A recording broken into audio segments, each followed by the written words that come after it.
I'm Nick Terzo, and you're listening to The Radical. Today, we speak with one of the most recognizable voices in rock. Coming out of the Motor City, Detroit, you could only expect gruff and no bullshit performances. His band had 3 chart-topping songs in the 90s and continues to record and tour decades later. Additionally, he can be found holding down vocals in his own country band, the Orbitsuns. Sponge lead singer Vinnie Dombroski joins me today, and we discuss all things Detroit and just what makes the music of Sponge even more evergreen in the year 2021. Coming up, my chat with Vinnie Dombroski.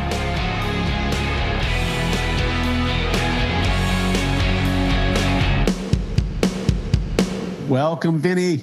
All right, Nick, good to see you. Thank you for doing this. I'm really grateful, and we'll see how much we can cover over 20 years or 25 years here. Thanks for taking the time, Nick. Appreciate it. Yeah. How is your year been? I assume you still tour frequently in a normal year? In a normal year, of course. And we just stopped touring. March, I think it was the 9th, we were on a plane back home. We're on the West Coast in 2020. So we were super active, and we had a ton of gigs booked throughout 2020 that pretty much just got tore away from us. But we were on a plane back to Detroit on March 9th from the West Coast. And by March 13th, man, Michigan was just shut down. And, really it's loosened up a bit here. But, we've been dealing with booking the shows and then rescheduling and pushing back. So we do have some things that we're doing here soon.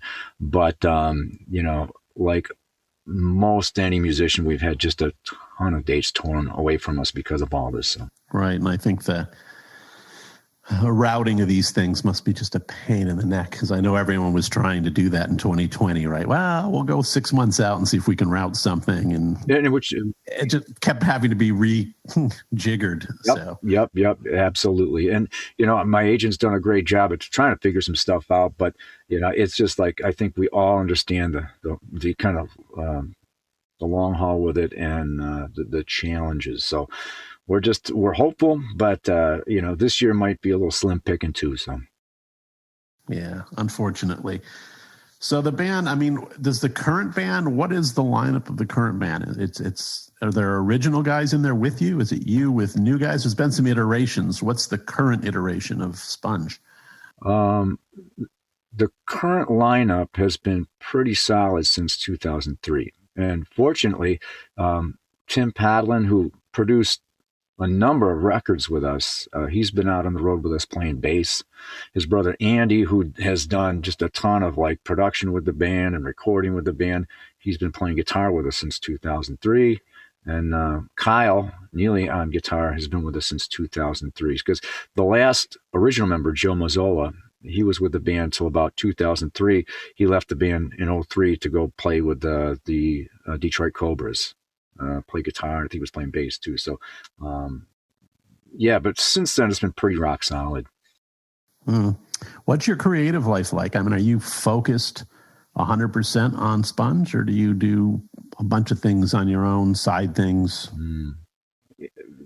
I think a lot of people are doing a lot of different things recording wise. I've been pretty fortunate to have different projects come my way. Like we just finished up a Sponge record, so that's going to be released on Cleopatra Records, and that was planned before the pandemic. So that record was made, that record was delivered. The release date we don't know.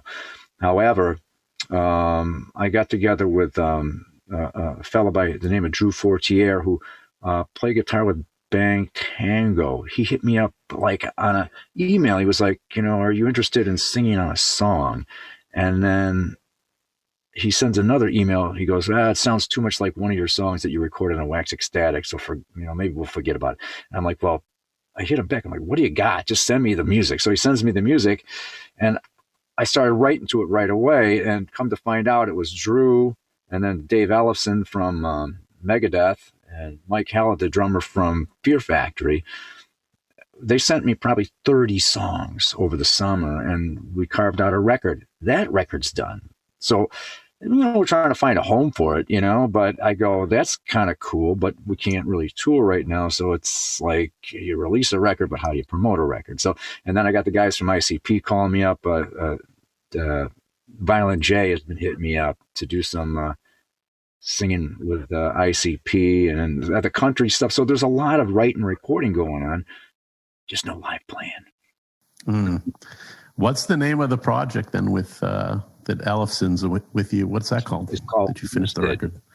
It's called What's it called? Lucid. Yeah. And, we're pedaling around 4 tracks right now. I mean, just dynamite. It turned out so well, and the mixes are just killers. So, that thing could really have some legs on it at some point. So nice. And that was all, I assume, recorded remotely, or did you guys manage to get it done in person before? Well, I did a lot of vocals here at the house, and then I went out to LA. Well, Dave was doing his bass, and they were that's the first time we met in July. Went out to LA in July, and that was weird to be in a place like LA and everything shut down, but I've never experienced that before. But I went out there in July to sit with everybody and watch Dave do his bass parts, and it was cool. Wow. Yeah, he's not much of a player, is he? It's just incredible, and it's all business, man. You know what I mean? He's rock solid, knocks it out, and the drumming is just, the whole group, the musically is just fantastic. So, well, that's great. Congrats. Thank you. That's a good one. I look forward to hearing it. So, and I look forward to hearing the new Sponge record. So that's cool too, man. It's very yeah. So, when you were signed, like those early days of Detroit, many years back, I don't, want to go through a total timeline here of your life. This is your life. What was Detroit like then? What was the music scene like in the early 90s? And was it special? Were there a lot of artists being signed by major labels? Kind of what was the environment then? Well, there weren't a lot of bands being signed out of Detroit in the early 90s. When I think about Detroit, the late 80s, early 90s, St. Andrews Hall, and a lot of the great groups that would come through St. Andrews Hall and the radio environment as well. There was this new thing at the time called alternative rock.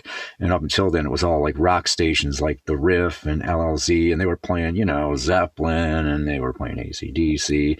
But there was all this new stuff bubbling around, like band called the Red Hot Chili Peppers or Jane's Addiction, right? Who knew about them back then, right? Because you listen to Bad Brains and Helmet and Fugazi, and all of a sudden all this new stuff is happening, and you're like, ooh, this stuff is exciting, man. This is great. And certainly the radio formats began to change in Detroit as well. The alternative station played for 8 hours a day, and then suddenly it was a 24-hour station. And this new format, alternative rock, which we fell into back then with Sponge, we all just kind of rode that huge wave at that time. So it was exciting because in Detroit, there were a lot of clubs. They let you play your own music, and you could just go and write songs, play clubs, record. Write songs, play clubs, record. And it was a perfect environment for that. Right. And there were quite a few, studios up there, weren't there? Actually. Oh yeah. Studios? Yeah. We recorded our first album. We started on our own dime out at the Loft, which is Tim Padlin's studio. And we were out there recording for a while before the label even got involved with us. So it was pretty cool, to have the freedom and then to have the later on the help, So. Right. And were you involved with what's his name? The guy who had the Bass Brothers. What's his name? Was it Joel? Yeah. Oh yeah. Yep.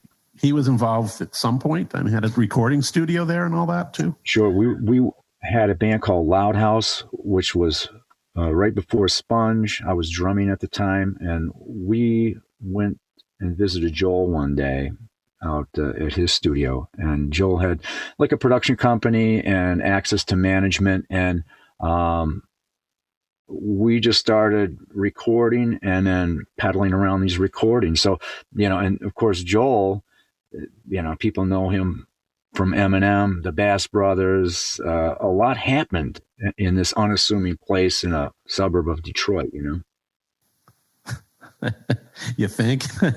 Slightly. He's still there, man. And this guy is a guy who literally, he's the reason why the Beatles and, Seeger, they're on iTunes, man, because it changed the whole climate of what people would talk about. What is a license, and how does a band or an artist participate in that portion of a license as opposed to a standard royalty for a single? So Joel changed all of that, and Joel and I over the years have been at odds with each other, and he's no person that you would want to be on the other side of the table, looking at him and his lawyer. But it's all good with Joel and I these days. So that's great. No, and you definitely touched upon, kind of his legacy, man. He just is an artist advocate or whatever his interests were attached. He kind of redefined making sure everyone got paid, and so without a doubt, and that was my college education, man. It's not like I went to high school and went to college. It's basically, if you want to pay attention in this business a little bit, you can learn a whole lot, and hopefully not the real hard way. Yeah, no, definitely. So here we are in 2020. I kind of the singles you had at the Columbia days, I guess. What were the highest charting? I mean, were you in the 50s? Is that how the singles kind of charted or not back then? I can remember like Plowed, I think, was like 5 on the modern rock chart. Molly as well. Yes. Wax Ecstatic, not so much. I think Mary did very well on a rock chart, They worked their asses off at radio. I think Rocky Del Balzo. God bless him. Remember Rocky? Oh, I love Rocky. So. Yeah, I mean, he worked his ass off, especially, I remember on Mary, just crushing it, So that was very, valuable to us, the hard work, man, the kicking ass. So, and of course, all the hard work that folks did at the, Work and Work Records with the first 2 singles that really people know about. I think the first single was Nina Menashe that went to radio, but Plowed and Molly, they kicked ass for that. Yeah. What surprises me is, and I guess I'm not surprised, and I'm trying to say this respectfully, but Plowed in that environment of that time period was a really good song, right? And there were a ton of really good songs, right? So it kind of got caught in the mix. But now in 2020, when you hear Plowed, it's elevated. It's a different level of that song is way better than I think a lot of us thought it was back in the 90s. And I'm saying this with respect. I mean, complete respect. Understood. I agree with you. I'm in awe. Like, I don't know when it happened. Maybe it was like when we started doing let's do the 20th anniversary of the release of Rotting Pinata. We were listening to a lot of music from the 90s, and I go, oh my God. It's the first time I had looked back.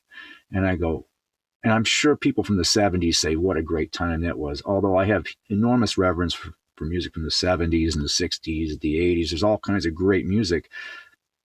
I'm not saying this because it was our music, but I just go, the 90s were just incredible, man. You know what I mean? It's just the bands that you'd play with and the quality of different kind of music, whether it was like the Pixies or Alice in Chains. You just go, to this day, you know what I mean? I can listen to the Pixies and just go, why is that so great? Or Alice in Chains, you sit there and go, that's just insanely good. So Plowed being in that mix, you go, yeah, it's one of those tunes that just cut right to the chase. It's a good rock song. But over the years, it's become one of these songs that I think it's just in the landscape of what people think about the 90s now. And it's just endured. And we're very fortunate for that, and it's out of my hands. I just go, well, there it is, But isn't it remarkable when you look at the lyrics? Here we are in 2021. After the year we just had. And those lyrics are so prescient. I mean, it was like, wait a minute, this song is perfect for 2020. I mean, listen to these lyrics. I mean, it's incredible. It's just so timely.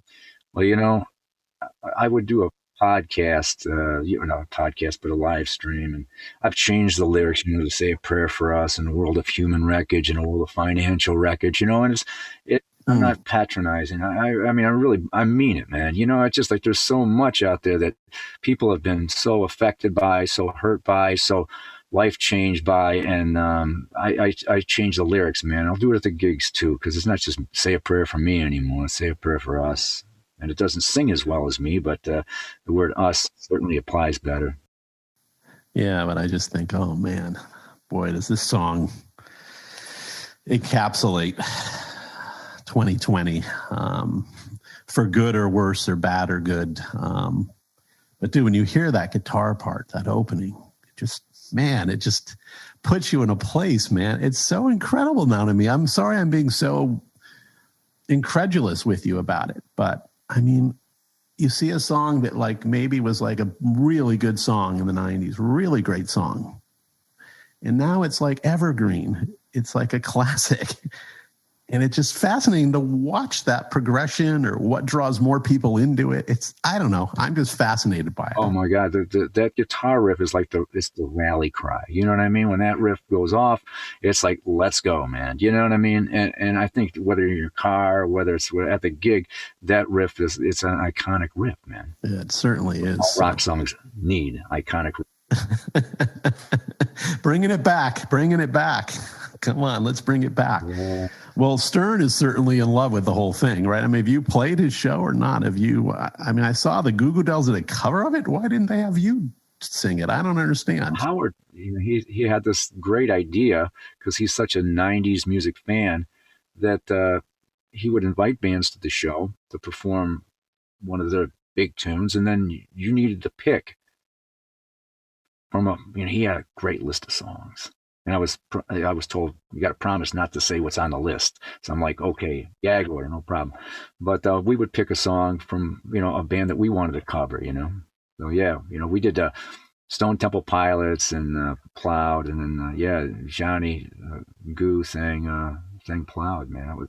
And he ran into my guitar player, and he was like, "Oh man, did I do a good enough job? Did I sound okay?" I forgot where they were, NAMM or something like that. That's funny shit. That is really funny. So, so did Sponge always stay like intact as a band? I mean, I know you had, like in the early 2000s, I mean, you kind of did like a side kind of a project with a couple of my guys in Alice, right? And my friend Chris DeGarmo, who I love. And that was called, what was that called? Spies for Darwin? Is that it? Spies for Darwin, yep. And how did that come about? How did that coalesce, and what came of it? Well, I recall, was it Inez? He may have sent me a CD with some songs on it that DeGarmo and Mike and Sean were working on, and it was that same kind of thing, like with Lucid. They send me some things, some demos, and I would sing, write lyrics, melodies and stuff like that, and ship them back, the demo. And then eventually, we get together and I record the vocals out in Seattle. But, I'm sure Susan had made some suggestion at some point, maybe for the guys to contact me somewhere, And did you guys actually, I mean, was that released? Did you guys try to get a recording deal with it, or what came of it? The fellas released it. It was like a self-release, and I think 7 songs on it. So it wasn't a full album. Curious, did it get any radio play? I mean, did anyone pick up on it, or did it never kind of get above the radar too much? I don't think it got much radio, if any. Maybe a few spins now that I think about it. But yeah, it was just not exposed. Mm. Can you find it? I mean, is it like on YouTube or anything, or does it exist somewhere? Yeah, I think you can get it on YouTube, Spies for Darwin, or perhaps on Amazon. There may be some albums, or EPs. Interesting. And have you guys, what's kind of coming up for the band? I mean, have you been involved in this live streaming world? Have you kind of stuck a toe in that to see what that's like for you? Yeah, just touching the surface of that right now. We have a live stream that we're recording in Vegas March 20th, and it'll be broadcast on the 27th. And with a crew of folks, production-wise, it really knit the whole, all the different segments together very nice. And we'll do like a VIP question and answer, as well as have merch for that. But we've kind of just not done a live stream thing. This is our first opportunity, so we're thinking it's going to go off pretty good. Yeah, what platform is that available? Where will that be? It's on our Facebook. The link, there's tickets, and I know very little other than I'm going to sing and I'm going to do a bunch of Facebook Live to promote the thing. So, I'm helping out in that way. So, there you go. Good man. So, good man. So let me ask you, I mean, here you are kind of maybe coming into your, I don't know, we're all kind of getting into our last chapters in a weird way, not to sound maudlin, but you've been a creative guy now for 30 years plus. How do you maintain that? I mean, what's your practice? Are you kind of, I always get this impression from you, you're kind of like, I'll take it as it come kind of guy, or are you kind of more proactive with your creativity than that? And how do you stay on it? What keeps you engaged? Your love of music, is it the same today as it was 30 years ago? Oh, more so. The love, it's the writing thing. I have enormous respect for anybody that has discipline to write every day. A lot of folks that write for a living, they kind of do that thing. I wish I could say I was that dedicated every day writing, but I'm constantly changing my day if a great idea comes along, and then I follow up on that because I've had this country band for 20 years. I have an enormous love for country music, and I've been able to take that band and go out and play just tons of gigs, play live, tour with that thing. I got another side project that I've wrote a whole nother record I'm just doing final mixes for, and it's just great fun to be involved in that style of writing, that style of music, and I just love to go out and play the gigs. It's just truly a blast to go out there in front of a completely different audience and play songs that immediately people are going to be knocked out by, and it's just a completely new world. Well, I mean, I've been doing it for 20 years, but I go, it's just such a fun world to be in, and I'm constantly engaged in that as well. So the writing thing is very important to me. Music, writing, it's all the same thing. Yeah, it is. What's the name of that band, the country band? Well, I have a band called the Orbitsuns, and that band's been together for 20 years. And the latest side project second record I'm finishing up right now, it's something called Diamond Buck, and it's kind of just some crazy ass, especially more so this record, Shel Silverstein kind of songs, and I just love Shel. I love what he's done over the years, and I love Chris Christopherson's obviously, and some of the more humorous songs he's done. So I kind of fall into that thing, and I just get such a kick out of writing that kind of stuff. Right. And the country stuff, is that all original? I mean, some of that covers, or is it all original? No, I was always bad at doing covers. I stunk at doing covers. I know covers are so important these days for groups, but I just I stick to kind of where I feel I can contribute more, which is like I just write, and I get a kick out of the writing thing. So that's awesome. Is there a crossover between your audiences with that band, or is that just a completely different audience? Oh no, well, it can. Some people just hate the rock thing, so it can be a real strict country audience, and then and it does cross over because it's been cool over the years. Detroit has been known for these breakout country people like Whitey Morgan. The Dead String Brothers were just doing a great thing for a while, but Whitey has been out there, he's on that level with like Cody Jinks and people like that. And, maybe even Jamie Johnson, like Whitey, we've done shows with him over the years. When you put up that chicken wire in front of the stage and people heave bottles at you. Well, we would do that at the Machine Shop in Flint, and we did one of those gigs out there, and I always wanted to do more. And my wife said to me, she goes, "Why do you want to do more of those gigs?" I go, "I love it. It's just a blast, And she's like, "You can get hepatitis C, man, from somebody drinking the beer and throwing it at the thing." And I go, I never thought of that. So I kind of shut that down. But it's just such a fun world, man. So there's like a modern dance hall world out there still, where like people show up and throw things. People will dance. I mean, we would also do beer festivals, and we got such a strong craft beer scene here in Michigan. We've worked with the brewers for 15 years, man, at least. And that group of people people that love beer love this kind of music, and we just have a killer time. Hilarious. I love that. Yeah. Did you come down to Nashville and play? You know what? I haven't been out to Nashville and play, but years ago, it's funny. Jerry Cantrell came out here for the Super Bowl, man, and he saw one of these Orbitsuns shows, man. It was the year the Super Bowl was playing. Orbitsuns were in this huge tent in downtown Detroit, man. He's looking at me going, "What?" He's standing side sitting going, "What?" He's an Oklahoma boy. He likes that stuff. Oh, man, I tried to get him hooked up with Shooter Jennings a couple of years ago. Shooter came to town, man, and I know Jerry's done his own thing for years, back in the day with some of the records he released by himself, and I thought they were just killer, but I thought, man, to get Shooter Jennings and Jerry Cantrell together would be pretty cool. Yeah, that'd be really interesting, actually. So the Shooters had quite a nice ride. I met that kid in the 90s in L.A., and boy, what a career. Oh, Talented. Yes, without a doubt, man. One of the just few super talented individuals on this planet. Good dude, too. Yeah, he needs to get on this show if he knows what's good for him. So, just kidding. So what other, through the years, you mentioned the country thing is kind of a good way to kind of segue. Who were, your big influences growing up? You must have, you seem to have a wide variety. So who are some of the guys, girls, that mattered to you growing up and influenced you becoming an artist? Without a doubt, David Bowie. Bowie just seemed to kill it on all levels.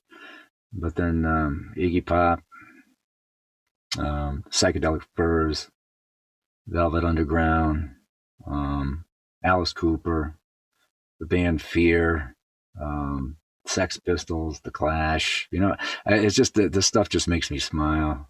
I just go, what great music. And of course I could go on and on, but at the core it's typically that kind of thing. And then Hank Williams, unfortunately, was probably my biggest hero and influence. Fortunately, unfortunately. I won't go near it then. So. But it's funny you picked Fear in that. It's a great one, Fear. I just remember it being Belushi was so into that band, right? He was kind of like a groupie for that band. Yeah, man. And I know it's not so politically correct, man, but Lee Ving is, just his vocal talent and the topics of, the songs I thought were always very interesting. Musically, I thought they were just a killer band.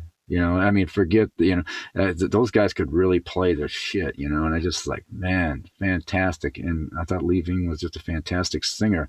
And it was certainly punk rock, and that stuff makes me smile. Did you ever get to see him live? Oh, God, no, I wish, man. I used to work in a restaurant back in the 70s, and one of the cooks came in with a cassette tape, Fear. But anyway, we were back in the kitchen cooking, man. That's where I first got hip to it, man. And then all of a sudden I'm on the road with bands with the same stupid boombox that I had and that Fear cassette, and the guys would get so sick of me fucking playing Fear. They're listening to Def Leppard or something by then, and I'm still listening to Fear. And I go, God, I can't take this Def Leppard thing. And I've done gigs with Def Leppard, and I think they're just a fantastic talented band, but I just go, at the end of the day, man, a Fear record, put Fear on. Awesome. Fear. I love it. So, and sometime, when I kind of named the show The Radical, and I always like to ask people what was a radical moment for you? In life or career wise that kind of could have gone either way. Hopefully it went the right way for you. Is there one or two you can share that, as an artist that held you back or kind of got you there? Oh, well, certainly. I think that over the years, I look at a couple different situations, even before I was involved in a successful band, but yet being involved in the music scene in the Detroit area in the 80s. And I don't know how this came up. I was talking to my wife about it the other night, but I think because my daughter was talking about kids at school talking about glamorizing drugs,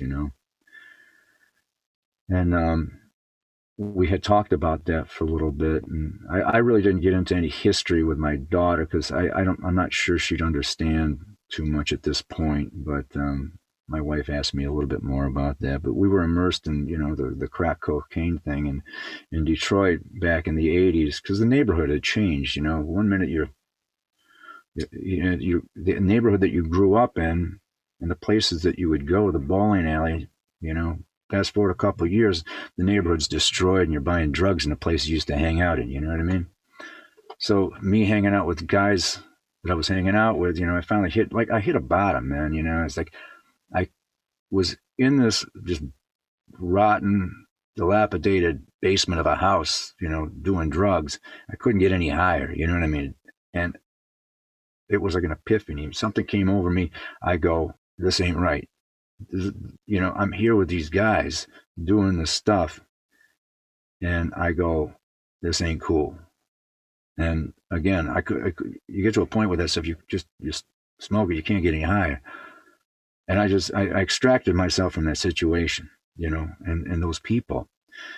Got back on track and started doing better things musically, and this was in the mid 80s, that kind of thing, And I think from that point on, that decision was a good decision, and being out on the road with Sponge in the 90s,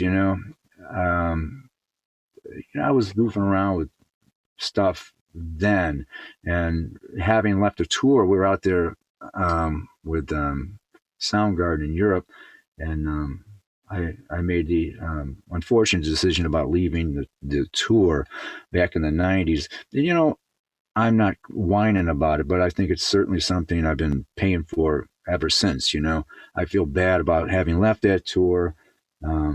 Certainly sorry for causing so much trouble to my band and all the people that worked their asses off for the group. But, doing something like that, I certainly think that, again, I've been on a different trajectory ever since that odd decision. So I made some good decisions and I made some kind of dumbass, selfish decisions as well. So, yeah, it's like. Was that decision more you trying to save yourself? I mean, were you on some destructive path and you said, if I continue doing this, I'm not going to be alive? Or were you saying, what was it? I mean, what triggered that decision on that tour? It's a good point. It's like maybe that self-preservation thing. You're extracting yourself from a situation, and I think there's a certain level of self-preservation, but I think at that point, maybe I'm thinking about just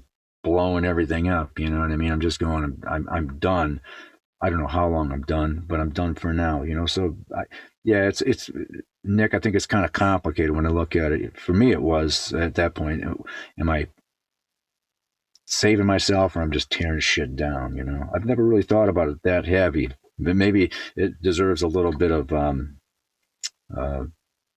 investigating on my part to maybe figure that out. But I've had a career since, but it really, I think, put us on a different trajectory. Right. Well, and I think, look, touring on its own, right, without substances or whatever distractions come with it, just touring is a grind. And I mean, I think even if you were completely sober as an artist, I mean, touring sometimes can just wear the hell out of you physically, where you could kind of come to that conclusion. I mean, it didn't have to be about drug abuse or whatever, you know what I mean? Or whatever was going on out on the road. It can just be simply exhaustion because of the grind of when you're at the top of your game like that and what's asked of you.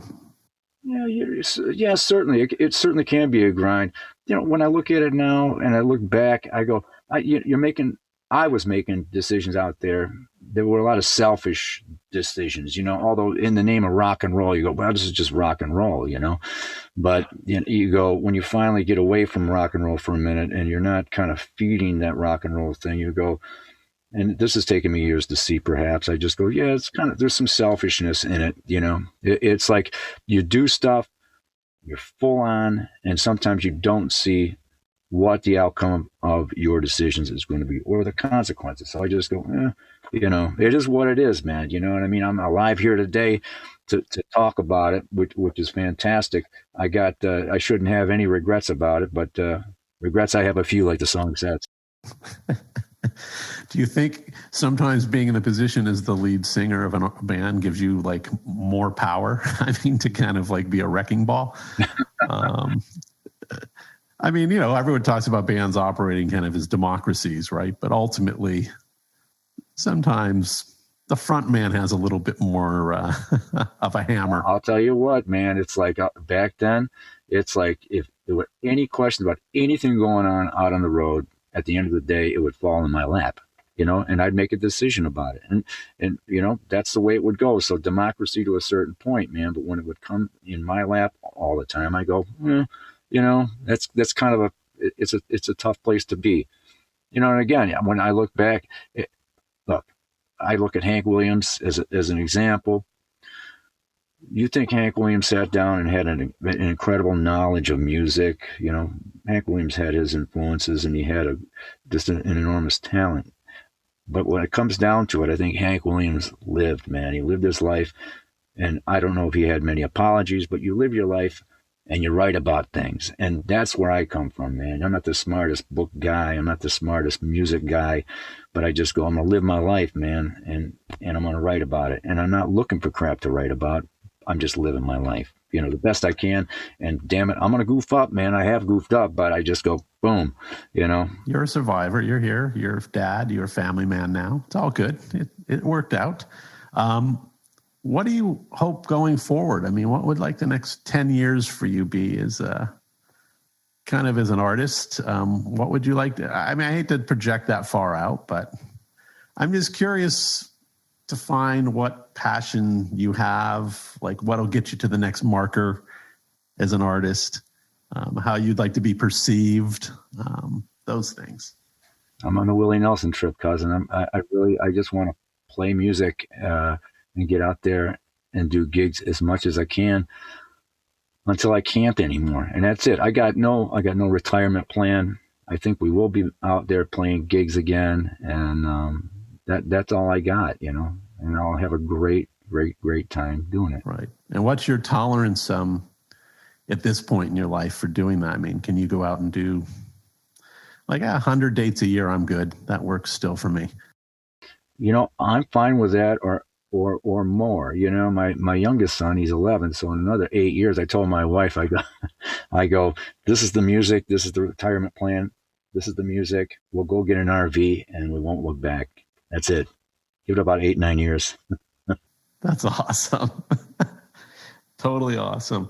So I always like to ask, is there anything new that's great that you're listening to that you really are digging right now, other than your own projects? I just keep on defaulting to, you know, Tanya Tucker put out a record with Shooter Jennings and Brandy Carlisle. Brandy Carlisle, yeah. I like that record, man. I just go, wow, you know, what that song, Bring Me My Flowers now. What I just think it's a wonderful record and great writing, you know, and I enjoy that. I keep on defaulting to Roommate, Billy Don Burns, country artist. He's had Tanya Tucker on his records before. I've done shows with Billy Don Burns as well.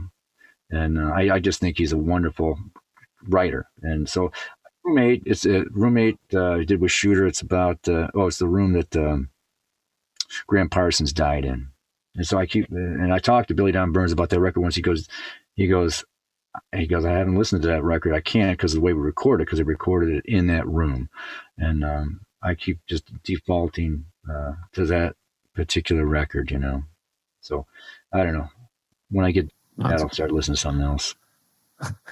That's incredible. Thank you for sharing that. So being that I'm in Nashville, I'm happy to see some, you know, the Nashville things really relevant to you. Some of that hits deep to the bone, man. Jamie Johnson, can't cash my check. That's awesome. So listen, I really appreciate you making time for me today. Long overdue to see your face anyway and have a little chat. And I wish you luck on all these projects. And when they're ready to go, you know, you can always come back here. And, you know, the only thing I hate about this podcast is I can't really play music, right? Because there's no way to get licensed and you'll get all these takedown notices. Sure, man. I mean, I wish I could preview new music on here. It'd be awesome. Yeah. So yeah. it's hard just to sit here and talk about it. Understood. Understood. Great to talk to you, Nick. I'll be damned. Yeah, it's been really a long time, and it's lovely to see your smile. So, and I wish you much health in the coming year. The live stream's coming up. We'll link to that on the website and all that before it comes out. And wishing you a healthy 2021 to you and your family. Right back at you, Nick. Thank you. Hey, everybody. Thanks for listening this week. To follow what's going on with this podcast, you can go to theradicalpod.com.